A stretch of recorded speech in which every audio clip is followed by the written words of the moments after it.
Hi there, it's Jennifer, and I'm here today to do another video in my series on long distance walking. Today's topic is when things go wrong. I'm thinking about this because in just a few weeks I'm going to be doing a half marathon. This half marathon that I'm doing is in the town where I live, which is unusual because most of the time I travel to other places to do my races. And this one is in my town, and because I live in a mountain town, this is a trail race. And so it is not a race where we're going to try to get our fastest time. It's going to be very rocky. There are places or one place in particular that's quite steep. So we're not going to be breaking any records here. But as we go into doing longer distances and training, we're trying to do everything right. You've seen in my past videos that I've had over the last several months that I talk about all the things that you should think about doing. Wearing the right clothing, using body glides or different anti-chafing creams, hydrating properly, having proper nutrition, all that kind of stuff. But when we get into a race, and sometimes maybe it's not even a race, maybe it's just a training walk and you're doing some high mileage, or maybe not even high mileage. But when we get into some of this stuff, sometimes things go wrong. And let me say, the reason why I said not even high mileage is that I just recently got a new pair of shoes. I'm breaking in a new pair of shoes. I went out to wear them for the first time. They felt really comfortable in the store. I went out just to walk 3 miles. I was wearing the proper kinds of socks, the high performance socks that are supposed to prevent blisters, and I got a blister on the top of one of my toes. I think that when the shoe breaks in, it probably won't cause me problems like that. But here I was thinking I'm just going out for a short walk, I'm doing all the right things, wearing the right kind of socks, and I start to get a blister. I mean, I got a blister. But anyway, so sometimes things just go wrong, even when we do everything right. So I wanted to talk about some of those things. First of all, in terms of a race, there are aid stations throughout races. And before you get to a race, most races will show you the course, and they will show you where there are water stations and where there are aid stations. And there are aid stations, along the way. They're not every mile. They're not even every 2 miles, but you're probably going to encounter an aid station every 4 miles or so. Of course, there are going to be more along the way in a full marathon, and I'm pretty sure they put more aid stations in the latter part of a full marathon than at the beginning, because most people don't experience trouble at the beginning. It isn't until later that they start having problems. And so aid stations are there for a reason. They're not just to help people who pass out. So if you start to feel something going wrong, like you start to feel something rubbing, on your sports bra, or you start to feel a blister, don't wait until it is full-blown, raw, and painful. Stop at an aid station. They have Band-Aids, they have tape, they can tape you up if your knee is feeling weird. They'll put tape on it to support it. They have salt at these stations. They have creams that sort of help your muscles to keep from feeling super sore and locked up. They have all these different kinds of things, and you should just stop and take care of it. Like I said, once you get farther down the road and you've got a big open blister, now no matter what they put on, every step is still going to hurt. So you might as well take advantage of it, even though you think, oh, it's going to slow my time. I'm going to end up and, I'm going to waste 10 minutes by going to this thing. 10 minutes earlier on in the race is going to save you time toward the end. So utilize the aid stations. Okay, so I talked about blisters and stopping at aid stations. You can keep yourself from having to stop at an aid station for a blister if you bring some stuff with you. I usually bring along a couple of Band-Aids. I usually don't like to put on Band-Aids because they tend to roll off when my shoe's rubbing on them. But if you actually open up a spot on your skin and it's bleeding, it's a good idea to have that. The thing I do bring along though is moleskin, and if you see my video on skin, and I'll link these videos in the space below, but if you watch my video on skin, I talk about moleskin. It's kind of like a sticker on one side and it's sort of kind of furry on the other side. This is a really great thing if you have a spot on your, say on your foot, that always sort of feels a little bit tender, like say for example, these new shoes I've gotten.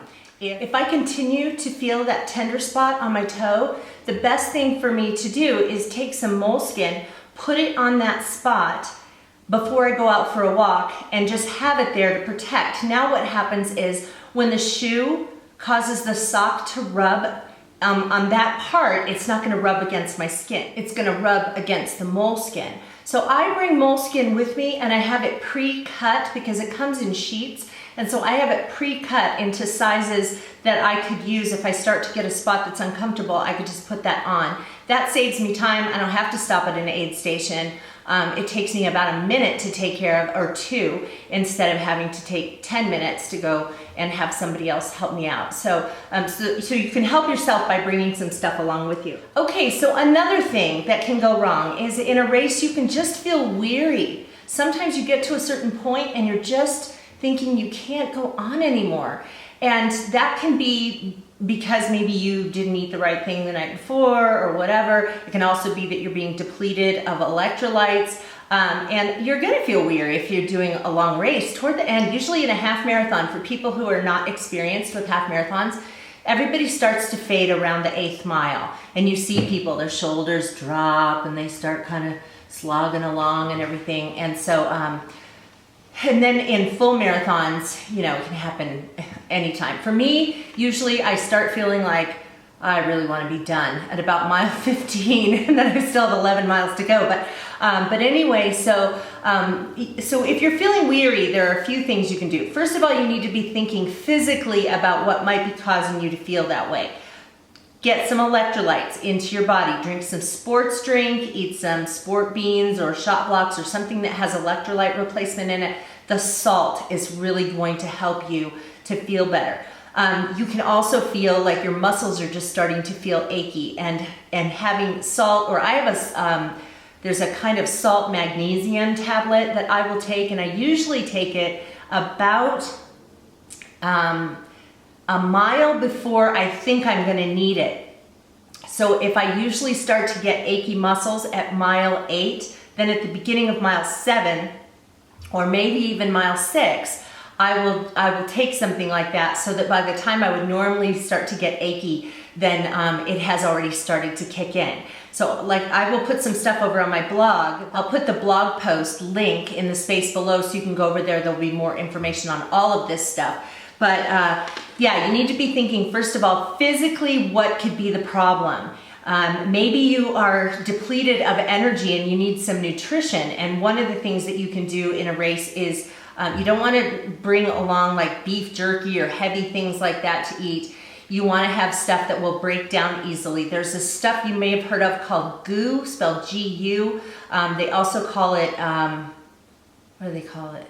Power Bar has a version of it. Anyway, it's this like gooey sort of stuff, and kind of like a really, really, really soft pudding or something. And it's packed with a lot of calories, and so it will give you energy, has carbohydrates, and usually they have some electrolytes in them as well. Some people can't stand the taste of them. I happen to like the ones that would taste like anything that could be a pudding. So if it's chocolate or vanilla or strawberry banana or something like that, then I tend to like those. Some of them have caffeine in them, some don't. If you don't sit well with caffeine, you want to make sure that you check the package to not have one that has caffeine. I tend to like the caffeine because it gets me out of that weary funk that I'm in and helps to boost my energy. So that's another thing that you can do, but you want to make sure that you're checking out why you're feeling weary. It could just be because you've been out there for so darn long, and it is often really helpful to have someone with you. I know that when I'm doing a race by myself, it can be really hard to do by myself because I don't have someone there talking to me and encouraging me along when I'm getting tired. And so I tend to, when I'm by myself, I will listen to an audiobook, or I'll listen to music, which kind of pumps you up, you know. So you want to be sure you see my other video that I did about gadgets, because there's this really cool free app that you can get for your smartphone that has music that you can download that goes by a certain number of beats per minute, so it'll keep you at the pace you want to be at. So that can often perk you up, but I do like to walk with a friend. I have done half marathons by myself. I'd prefer to be with someone, but I have done them. I know I could never do a full marathon by myself. I know myself, because full marathons are hard and you get kind of emotional, and for me, I just need someone with me. So it is really a nice idea to have someone with you. Make sure also, if you're feeling weary, that you're well hydrated, and so yeah.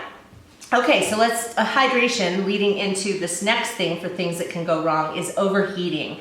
Sometimes you can hydrate so well leading up to your race, and you can be doing the things that you think you need to be doing to hydrate along the way in a race, and still you just are overheating. I've had that happen before. One time I was doing a long training walk, I think it was probably 18 or 20 miles, and toward the end I just thought I was gonna die. I was so tired and I just felt so hot, and I was so thirsty, but I had water. But it was warm because it had been hot out and I'd been out there for hours.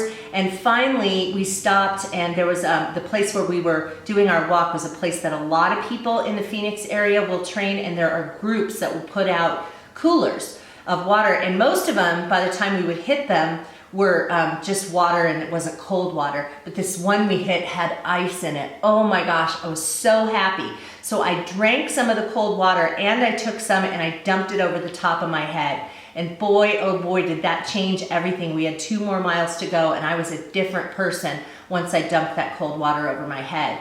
So you need to really be careful about overheating. Like I said, you're gonna need to hydrate well, not just the day of, but in the days leading up. You wanna make sure your tissues are all really well hydrated. That's gonna help. Wearing a hat is a good idea, a light colored hat. But sometimes, you know, like I said, you know, I was doing all the right things that one day when I thought I was gonna die. I was wearing a white hat. I had water. I was doing electrolyte replacement, and it wasn't until I found some ice and dumped it over the top of my head, or ice water over the top of my head, that I actually started to feel better. Do not feel like you cannot stop and sit in the shade. I always feel at a race like if I stopped, well, especially a full marathon, if I stopped, I would never get going again. I would never get up. But if you stop at an aid station, you probably will get back up again, because they'll kick you out if you're well enough to get going again. But don't be afraid to stop. It is better to take some time to cool yourself down, to get out of the sun, to get some cold water on your body. You can even put it on your neck. That'll wet your t-shirt down, all that kind of stuff. It's better to do that than have something really go wrong and then you pass out on the course or something. I also had one race just, when was it? A year ago, where I was doing everything I normally do, hydrating the way I normally do, using electrolyte replacement the way I normally do. I actually felt pretty good. My fingers swelled up like I was the Pillsbury Doughboy. I've got little, like, you know, around my knuckles and stuff, there's like wrinkles and stuff in my fingers. You know how your fingers are.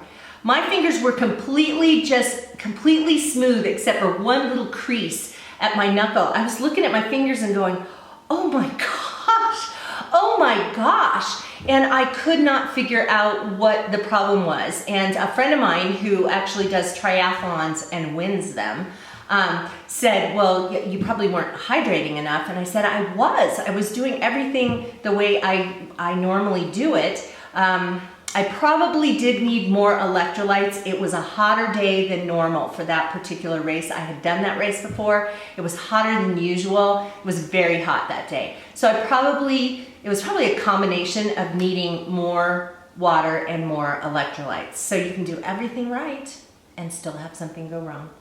So, okay, another thing, and this kind of goes along with the blisters thing, is chafing. You can make sure that you've worn the outfit before that you're wearing on race day. You know that you've been in it for several miles and it doesn't hurt. Your sports bra can be the same one. Everything, your socks, your shoes, you can do all of that stuff. and then you get chafing. And so once again, this is one of those things where you want to catch it early. If you start to feel a tender spot, you need to catch it early.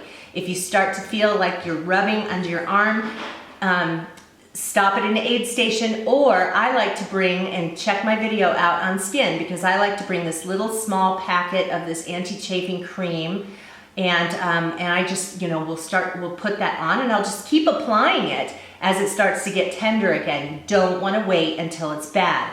Chafing between your legs, you can keep yourself from having any chafing like that if you, one, wear something that covers your thighs, and two, make sure that you have walked a long distance in those same clothes so you know that there's not a funky seam or something like that. But I'm not exactly sure what aid stations do if people have chafing between their legs, because they might have some like gauze or bandages or something they can put around your legs so that now they're just rubbing against the bandage instead of the skin. But yeah, it can be just the weather. If you train in a climate that is not humid, like I do, and then you go to some place that is humid, and then your clothes are wetter than normal, you can chafe in places that you would not have normally done so. So just make sure you stop and get some attention to that. But you can also kind of plan for it ahead of time too. The last thing I'm going to talk about is rain. I've never, knock on wood, I've never had to do a race in rain. I've heard of some people who have. Yeah, there are a couple things you need to think about with rain. I mean, we can get out there, it's just water, right? We can get out there and be wet, but there are a couple things to think about. Some people will wear ponchos, which would be fine, except it would end up being kind of hot, I would think. But if you really don't want your clothing to get wet or your hair to get wet, whatever, I don't know. I wouldn't really care so much about that. Oh yeah, you know what? I did do a race in rain. Yeah, my friend Susan and I did a 5K, and it was miserable. We normally are walkers. We ran the whole thing just to get out of there. And it was a trail run, and the water was coming like a river down the trail, and we didn't want to be sloshing through the water, so we were running on the sides, and there were these little bushes with little stickers on them, and at the end of the race, not only are we soaked, but I mean, both of us, our legs just had little trickles of blood going down from those bushes scratching us up. We brought big plastic black garbage bags with us and slit a hole in the top and for the arms, thinking that we would at least keep our bodies from getting soaked. It didn't help, we were soaked to the skin all over. So anyway, but that was only 3.1 miles. So even though we were miserable and we finished the race, and then we're having to peel off our wet shoes and socks and everything and try to dry off before we got in the car and everything, it was still awful. But rain can really be bad in terms of your feet if you're going for a really long distance, because if your socks are wet and they continue to rub against your feet, you can chafe and get blisters and things like that. So, most of the time when you run in rain or walk a race in rain, it's not going to be a torrential downpour. Most of the time, it's just going to be like maybe just a consistent rain that isn't going to soak your shoes. But it's a good idea then to bring an extra pair of socks along. Put it in like a little bag. You can tie it. I always wear a hydration belt. You could tie the little Ziploc bag to your belt with your dry pair of socks, and so partway through the race you can change them out. If you've got somebody there cheering you on, they could meet you at a certain point, give you a different pair of socks to put on. But you really need to be careful about making sure that your feet don't just continually, mile after mile after mile, just slog through these wet, gross socks. So that's a really important thing to do.